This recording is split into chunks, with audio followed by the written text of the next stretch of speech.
What up, everybody? What up, everybody? Let's talk about it. It's April Dawn. What up, everybody? It's April Dawn. What up, everybody? It's April Dawn. Let's talk about it. What's up, everybody? It's April Dawn. I just came to holler at y'all real quick just to say, hey, listen, it's been a minute since I've been on YouTube because after P-Valley went off, there's not one show on TV that motivates me to do a review. Not rap shit, not Kanan raising Kanan, not Shy. I'm sorry. The Shy is boring. It's boring. They had Jada in that ugly dress. Jada with that ugly hairstyle. I can't look at her no more. And I cannot look at these people keep trying to have sex with each other. And I'm just over it. Okay? I'm tired of looking at dude invest in people business and drag it straight to hell. I am over it. The show is boring. And they have a whole nother season, y'all. I'm tired of watching Nina jump to conclusions. I'm just, if this bitch don't do nothing else, she gonna jump to a damn conclusion, girl. I am tired. I'm over it. I don't like the show. I'm just, I hate to say that, but I just don't. I'll watch it because I want to see what's gonna happen. But like, as far as like content for me, it's not giving me, y'all. And I'm just not the type of person to do content just because. Okay. Now, what I do want to talk about is Honk for Jesus, Save Your Soul. Now, that movie I watched this weekend, and I've got a lot of, mixed reactions on my timeline. Some people think it's the greatest thing since sliced bread. Some people are very upset about it. They feel like it shouldn't have been done. It was done the wrong way. I'm kind of mixed on it. I feel like it was a good movie. It was funny. But I do feel like the end of it was kind of like left ambiguous, probably because the story didn't end in a movie way. If y'all don't know, I think that it's loosely based off the Eddie Long scandal. With this huge mega church in Atlanta, the pastor was accused of possibly grooming young boys and young men, helping them financially, in exchange for sexual favors or, carrying on sexual relationships with these different boys. And so, just like in the movie, there was a lot of people who not agreed with him, but, did not think he did anything wrong. There was a lot of people like that. There was some people who thought that he was wrong. There were people who said, well, these men are grown. It wasn't like they was 16 and 15 and 14. These were 19, 20, 21-year-olds. Other people, like myself, are saying even though they might have been legally, of age, still it's a big, it's like a position thing. It's like your boss trying to have sex with you. You know what I'm saying? Same thing. He's not their boss, but he's in a position of power and able to offer them, and coerce them by, what am I trying to say?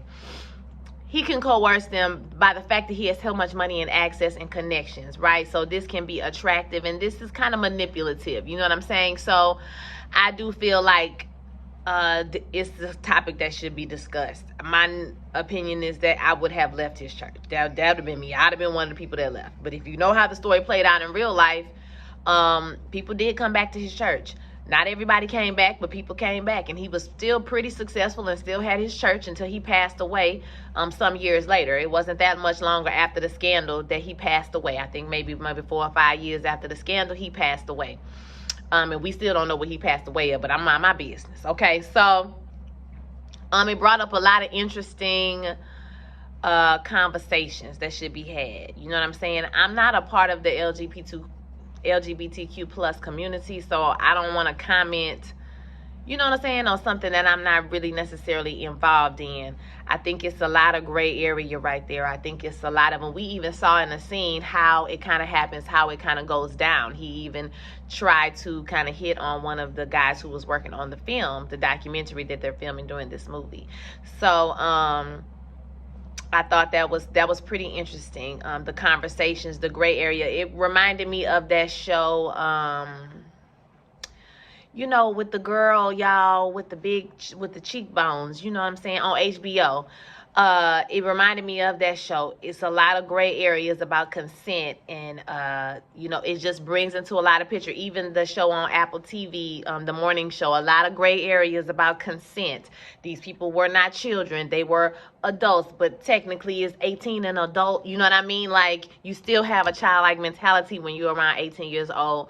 So, you know what I mean? That type of thing. So it brings up a lot of questions that, that I think would be good conversations for people, not even just people, well, I guess people in the community, because he was in the community, even though he ain't want to, you know, tell nobody he was in the damn community. You know what I mean? And, like, how much agency and authority does an 18 and a 19-year-old have over their mind, their body, and their soul? Technically, they're an adult, but, you know, it's coercion. That's my opinion, it's coercion, okay? But, also, the most interesting part about this movie was Regina Hall's character. I really thought that last scene with the white face was really interesting to me because, you know, when you put on a white face to become a mime, it's kind of like you're turning off your personal emotions, right? Your emotions are not going to show on your face because it's supposed to be like a blank canvas when you do the miming thing. So when she had that face on, I thought about throughout the whole movie how she's basically suppressing her own feelings this whole movie. Who in the hell would want to be, this is like a nightmare to go through this situation with your husband. So she's going through this nightmare. She has to suppress how she really feels about it. She has to put on a good face, and you can kind of see that bubbling under the surface the whole entire time that this is happening. And like I said, the end of the movie didn't really give us any resolution as to whether people were going to come back and, oh, okay, he was going to get it back slow, or nobody was going to show up and everybody was going over to Heaven's house. And the thing about it is they put it up Heaven's house like, you know, like I said, this is the other church they're in competition with, but, you know, the irony is that church might not be free of scandal because the wife seemed like she on the come up. She wants to come up. She wants to take them church members.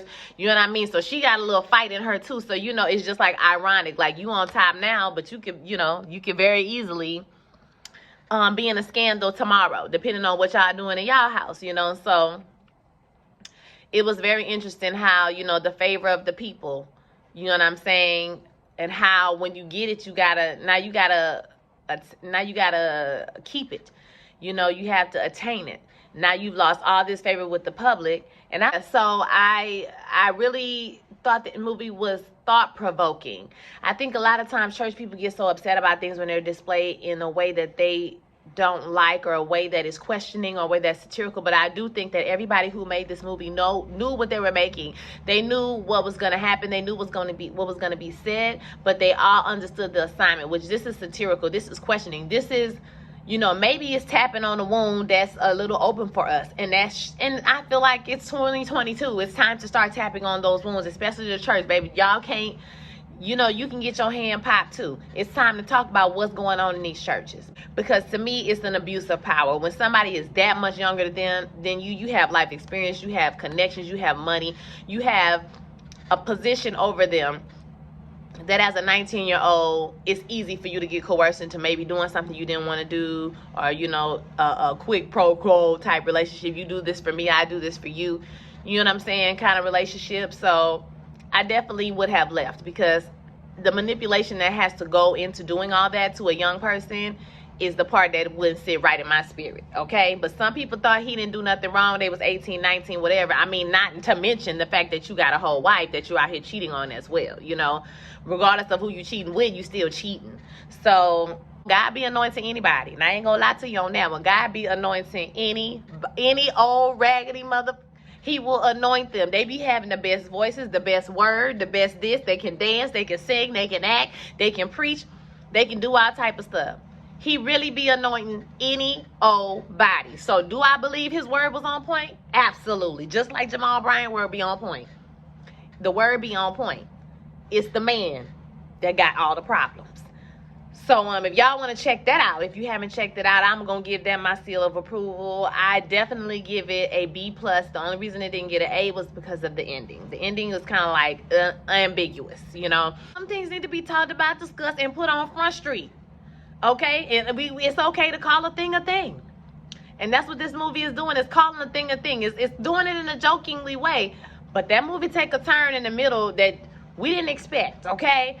So, you know, it's all right to call a thing a thing. It is what it is. These things need to be discussed and need to be put out on the table. So I thought that was a good movie. But yeah, y'all, it's not that I'm gone. I'm also in a play. If you live in Houston, Texas, or the Houston area, I'm in a play at the Ensemble Theater. It's called Love and Southern Discomfort.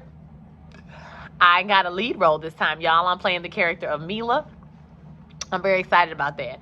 So that's where I spend most of my time. I don't even have time to make a video. I go home, I change my clothes, get the baby ready, bring the baby to his dad. I go to rehearsal. I don't get to rehearsal to 10:30 at night. Then I go pick the baby up, and then I go home. I do this every night but Monday night. Okay? So I don't even have time to make a video. But I guarantee you, when a show comes on that I want to watch, I guarantee you I will make a video. Okay? But there has been nothing. I also have been watching House of Dragons on HBO Max. If you are a Game of Thrones fan, I'm definitely into this new show. Totally like it. Have totally got sucked back in. So, you know, here I am. Your girl is doing everything. I got this house and this car, but I'm trying to maintain it. Okay? So I just wanted to come holler at y'all and say, hey, I'm still alive. I'm still alive. I'm still alive. I'm still alive. Okay, just to let y'all know I'm still alive.